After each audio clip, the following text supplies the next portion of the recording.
사무엘하 23장 13절에서 마지막 39절까지 말씀 한 절씩 교도하도록 하겠습니다. 또 30두목 중 세 사람이 곡식 뺄 때에 아둘람 굴에 내려가 다윗에게 나아갔는데 때에 블레셋 사람의 한 무리가 르바임 골짜기에 진쳤더라.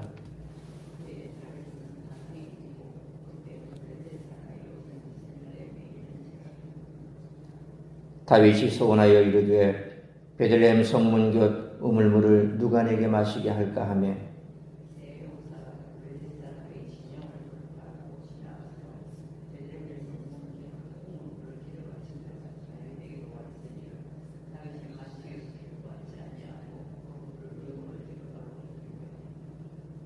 이르되 여호와여 내가 나를 위하여 결단코 이런 일을 하지 아니하리이다.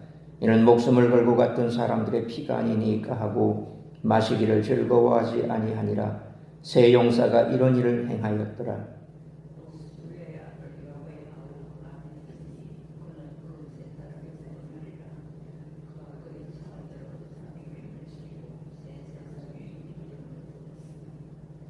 그는 세 사람 중에 가장 존귀한 자가 아니냐.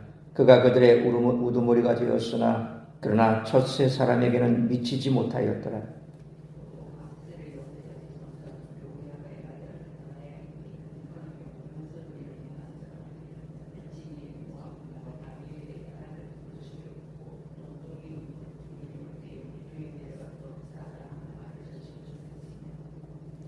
또 장대한 애굽 사람을 죽였는데 그의 손에 창이 있어도 그가 막대기를 가지고 내려가 그 애굽 사람의 손에서 창을 빼앗아 그 창으로 그를 죽였더라.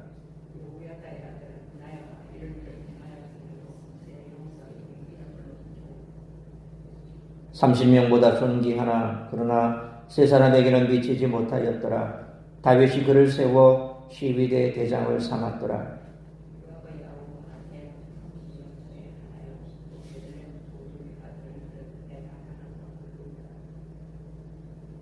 하롯 사람 사뭇과 하롯 사람 엘리가와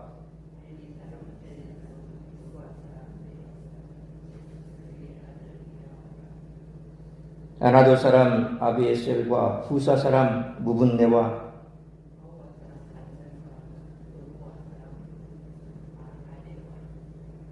느도바 사람 바나의 아들 헬렙과 베냐민 자손에 속한 기브아 사람 리베의 아들 이때와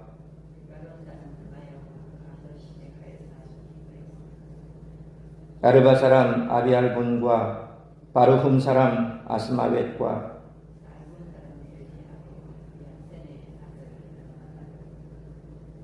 하랄 사람 삼마와 아랄 사람 사랄의 아들 아히암과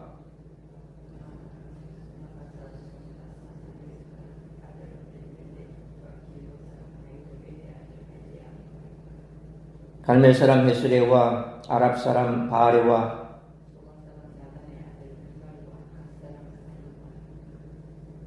암몬 사람 셀렉과 스루의 아들 요압의 무기를 잡은 자 부에롯 사람 나하레와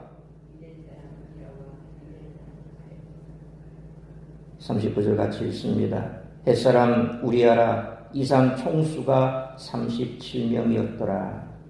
아멘. 오늘 본문은 21장 15절로 22절에서 나열한 다윗의 용사들 목록과 짝을 이루며 다윗의 용사들 목록과 그들의 전공을 일부 소개합니다. 30용사 가운데 세 사람 이야기에서 보듯이 이 용사들은 다윗이 블레셋을 물리치고 왕조를 굳건히 세우는데 목숨을 아끼지 않았던 용사들입니다. 다윗 왕을 세우는데 목숨을 걸고 적진을 뚫고 물을 길어온 이야기에 그 이야기에서 절정을 이룹니다. 이 이야기도 앞선 용사 목록과 마찬가지로 다윗의 왕조 건립이 혼자만의 힘으로 이루어지지 않았음을 강조합니다. 군 지휘관들로부터 이름도 기록되지 못한 용사들에 이르기까지 모든 사람의 헌신을 바탕으로 합니다. 사무엘서 전반에 걸친 역사 서술에서 보듯이 역사는 중심인물만 기록하고 또 공을 그에게 돌립니다. 하지만 하나님은 한 사람 한 사람의 헌신을 기억하십니다. 헌신하는 것 자체에 신앙의 의미가 있습니다. 아비새와 분하의 이야기에서 보듯이 그들이 거룩한 전쟁의 주도권을 가지신 하나님을 신뢰하고 끝까지 전투에 임했을 때 여호와께서 이루시는 승전의 역사를 경험할 수 있었습니다. 사무엘서 저자는 이 부록을 통해 우리들에게 그 교훈을 주고 있을 것입니다. 용사의 목록에서 요압이 빠져 있는 것이 특별히 눈에 띕니다. 요압은 다윗이 사울에게 쫓기던 때부터 왕조를 이루기까지 굳은 일을 도맡아 해왔습니다. 그런데 그가 왜 다윗의 용사 목록에 들지 못했을까요? 물론 다윗에게 항명하고 왕권을 위협했고 열왕기가 시작하자마자 아도니아의 반란에 동참했기 때문입니다. 그러나 오늘 본문에 든 사람들과 또 요압의 차이가 무엇인지 우리들은 주목하게 됩니다. 오늘 본문에 든 사람들은 자기 이름이 드러나지 않더라도 맡은 일을 묵묵히 한 사람들입니다. 그러나 요압은 자신의 전공을 드러내려는 욕심을 버리지 못했던 모습을 분명하게 보입니다. 그러니 사무엘서 저자의 의도적으로 다윗의 용사들과 요압을 대조함으로써 오늘 우리들에게도 자신을 드러내고 자신의 욕망을 이루기보다는 묵묵히 자신에게 주어진 길을 걸어가며 그 일을 완수해야 되는 것이 맞다고 교훈을 주고 있다고 하겠습니다. 사무엘서 저자는 앞에서 다윗이 왕이 된 것은 결코 그의 능력이나 공로가 아니라는 사실을 밝히기 위해 그의 죄에 대해 숨김없이 서술한 것을 보았습니다. 사무엘서 저자는 더 나아가 전쟁에서 승리하고 이스라엘을 구원하는 것 역시 다윗 혼자 이룬 것이 아니라 하나님이 그에게 적합한 동력자들을 붙여주셨기 때문에 가능했음을 밝히고 있습니다. 따라서 이와 같은 오늘 본문의 말씀을 통해서 우리들이 깨달아야 할 것은 첫째로 13절로 17절 말씀처럼 교회 안에서 서로 사랑하고 아끼며 충성하는 유기적 공동체를 만들어야 한다는 것입니다. 다윗에게는 앞에서 세 용사로 소개한 아디노라고도 하는 요셉, 바세벳, 엘르아살, 삼마 외에도 13절 말씀처럼 30두목으로 불리는 동력자들이 있었습니다. 그러나 용사나 두목이라는 용어가 계급을 의미하는 단어는 아닙니다. 16절 말씀처럼 두목 중 세 사람을 용사라고 칭하기도 하기 때문입니다. 그리고 30두목이라고는 하지만 정확한 30명은 아니고 39절 말씀처럼 총수는 37명입니다. 여기 앞서 언급한 세 용사를 더하면 다윗에게는 40명의 동력자들이 있었던 셈입니다. 그런데 계급 명칭이 확실한 것도 아니고 숫자도 정확하지 않은 것을 보면 다윗의 동력자들은 확고한 조직이나 혹은 체계를 가지고 있지 않았던 것으로 보입니다. 이들은 위계 질서에 따라 움직인 것이 아니라 왕을 사랑하는 마음으로 함께 싸웠던 사람들이었습니다. 사무엘서 저자는 30두목 중 세 사람이 다윗을 위해 행한 일화를 기록함으로써 다윗과 함께한 동력자들이 얼마나 그를 사랑했으며 충성을 바쳤던가를 보여줍니다. 13절로 14절 말씀처럼 블레셋이 쳐들어와서 베들레헴을 점령해 요새로 삼았을 때 다윗은 15절 말씀처럼 성문 곁 우물물을 누가 자신에게 마시게 하겠냐며 탄식했습니다. 사실 이는 혼잣말에 불과한 실언이었을 것입니다. 그러니까 그냥 망연자실 앉아서 그렇게 혼자 중얼중얼 한 소리가 바로 누가 성문 곁 우물물을 내게 마시게 할까, 그렇게 그냥 얘기한 거죠. 이 말을 들은 아비새와 분하야 또 한 명의 용사는 16절 상반절 말씀처럼 블레셋 진영을 돌파해 그 우물에서 물을 떠와서 다윗에게 바쳤습니다. 그러자 다윗은 16절 하반절로 17절 말씀처럼 그 물은 이 용사들의 피와 같다며 자기가 마시지 않고 하나님께 부어 바쳤습니다. 용사들이 다윗에게 충성을 바쳤듯 다윗도 그들을 전심으로 아꼈던 것입니다. 그러므로 다윗과 그의 용사들과의 관계처럼 교회 안에서 하나님 나라를 이룬 성도들이 서로를 사랑하고 아끼며 주의 몸된 교회를 위해 충성하고 뿐만 아니라 또 목회자와 성도와의 관계도 이처럼 아끼고 사랑하고 서로 최선을 다해 섬기는 그러한 유기적인 공동체를 이루어갈 수 있기를 축원합니다. 두 번째로 18절로 39절 말씀처럼 주어진 사명에 충성하고 모든 영광을 하나님께 올려야 한다는 것입니다. 이어서 사무엘서 저자는 18절로 23절 말씀처럼 30두목으로 불린 37명의 명단을 제시하고 있습니다. 그 중에 우두머리로 세워진 아비새와 시위대 대장이 된 분하야처럼 그 용맹을 입증하는 전적이 기록된 사람도 있지만 24절로 39절 말씀처럼 대부분의 사람들은 이름만 기록되어 있습니다. 여기서 독특한 점 두 가지가 있는데, 첫째, 이 명단에 앞서 얘기한 것처럼 요압이 포함되어 있지 않다는 점입니다. 요압이 총사령관이기에 계수에 열애되었다고 볼 수도 있고, 아브넬과 아마사, 압살롬을 죽인 일 때문일 수도 있습니다. 둘째는 가장 마지막에 기록된 사람의 이름이 바로 다윗과 요압에 의해 희생된 우리아라고 하는 사실입니다. 이런 명단에서는 가장 눈에 띄는 자리에 첫째와 마지막이라고 할 수 있습니다. 그런데 사무엘서 저자는 이를 통해 다윗이 저지른 죄악을 다시 한번 환기시키고, 결국 다윗이 이스라엘의 왕이 된 공로는 오직 하나님께 돌아가야 하며 다윗이라고 하는 한 사람을 높이는 태도를 경계하고 있다는 것이죠. 그러니까 가장 처음 그리고 가장 마지막, 그 처음과 마지막의 내용들을 보면 다윗의 죄악과 관련되어 있고, 그리고 그 마지막 자리에 특히 우리가 흔히 피날레라 그러죠. 이 마지막 대미를 장식하는 거기에 다윗에 의해서 살해당한 우리아라고 하는 이런 그 석자가 딱 박혀 있는 것을 보면 결국 그 모든 영광은 하나님께만 있다. 네가 아무리 잘났고 네가 아무리 용맹스럽다 할지라도 그 일을 이룬 사람은 하나님이시고 너는 죄인에 불과하다 라고 하는 것에 대해서 우리가 다시 한번 생각을 해야 한다는 것입니다. 결국 내가 아무리 애쓰고 수고해도 다윗의 고백처럼 내가 한 것은 아무것도 없다는 것입니다. 오직 하나님께서 하셨다는 것입니다. 그와 같은 사울의 고백, 사도 바울의 고백과 또 오늘 사무엘서 저자의 고백, 성경이 말하는 것은 바로 그것입니다. 우리가 어떠한 존재인가? 그것은 바로 에덴 동산에서부터 드러났죠. 왜 하나님께서 에덴 동산에서 하나님의 사람 아담과 하와를 창조하시고 모든 것을 다 갖춘 그곳에 해필 동산 가운데 선악을 알게 하는 나무의 열매를 먹지 말라라고 명령하셨을까? 다 괜찮은데 그것을 만들어 놓은 이유는 무엇일까? 그냥 안 만들었으면 죄도 안 지었을 것이고 죄를 짓지 않았으면 지금 이처럼 우리가 고생하지도 않았을 텐데, 그러니까 제대로 알지 못하는 사람들은 왜 하나님께서 사람 시험 들게 그걸 만들어 놓고 하지 말라고 하셨냐?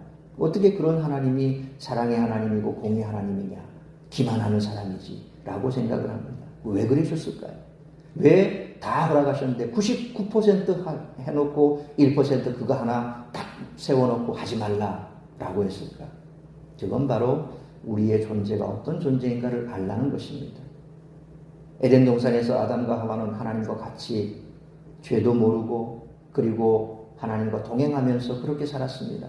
소위 생명에 기한이 없다는 겁니다. 모든 것이 어떻게 보면 하나님의 형상을 닮아서 똑같습니다. 그런데 우리의 존재는 그런 존재가 아니죠. 하나님의 피조물이라는 것입니다. 그 피조물이라는 사실을 알게 하는 게 뭡니까? 하지 말라는 것 하나가 있었습니다. 그게 바로 동산 가운데 있는 선악을 알게 하는 나무의 열매는 먹지 말라라고 하는 명령이죠.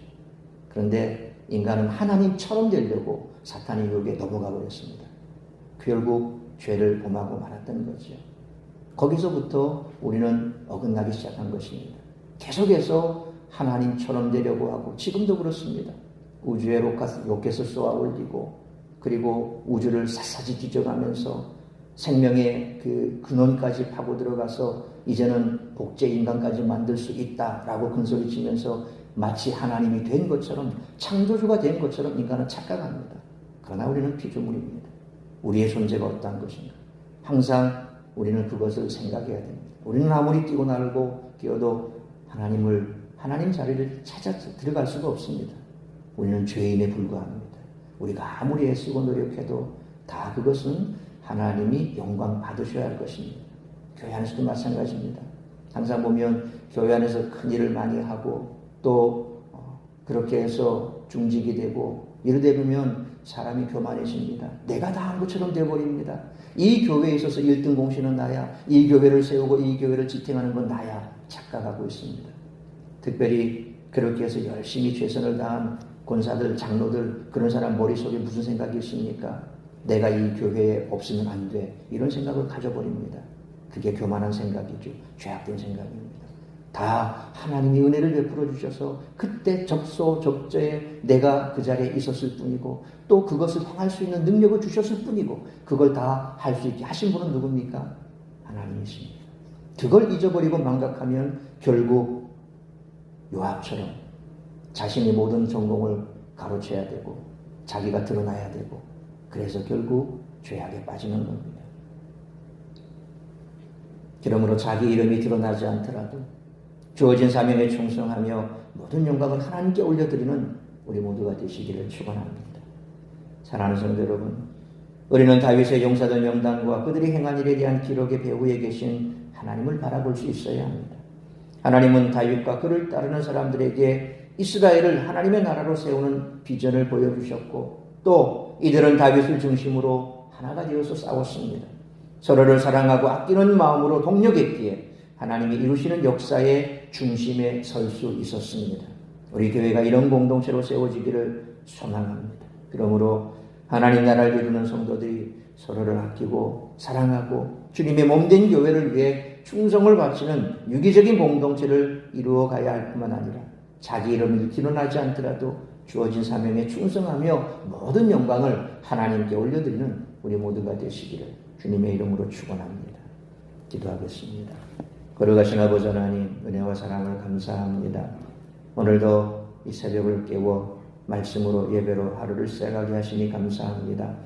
오늘 주신 말씀처럼 우리가 늘 기억해야 할 것, 그것은 바로 우리 믿음의 공동체 안에 서로 하나 되고 사랑으로 섬기고 포용하고 그래서 아름다운 공동체를 만들어 가야 한다는 것입니다. 위로하고 섬기고 또 서로 사랑하며 무엇보다도 몸된 교회를 위해 충성을 하되 내가 한 것은 아무것도 없으며 다 하나님께서 베푸신 은혜라고 하는 그와 같은 고백을 하고 그런 마음을 가지는 것이 바로 아름다운 교회를 세워가고 또한 우리가 서로 주 안에서 하나가 되는 길입니다. 늘 나를 내세우는 것이 아니라 하나님을 내세우고 또 내가 어떠한 일들을 했건 그것은 무익한 종으로 내가 감당해야 될 일을 했을 뿐이라고 고백할 수 있는 그런 자세입니다. 우리 모든 성도들이 그리고 우리가 이 땅을 살아가는 날 동안 이처럼 오직 하나님의 영광을 위해서 내게 주어진 사명 묵묵히 잘 감당해 나가며 그로 말미암아 우리가 섬기고 있는 그 공동체 그리고 내가 몸담고 있는 그곳에서 하나님의 영광만이 드러나는 삶을 살아낼 수 있는 우리 성도들이 되게 하여 주옵소서. 오늘 이 한 날도 나를 통하여 이루고자 하는 하나님의 뜻이 무엇인지 그 뜻을 이루어드리는 복된 한 날의 삶이 될 수 있기를 간절히 빌고 소원하오며 이 모든 말씀 우리 주 예수 그리스도의 이름으로 기도하옵나이다. 아멘.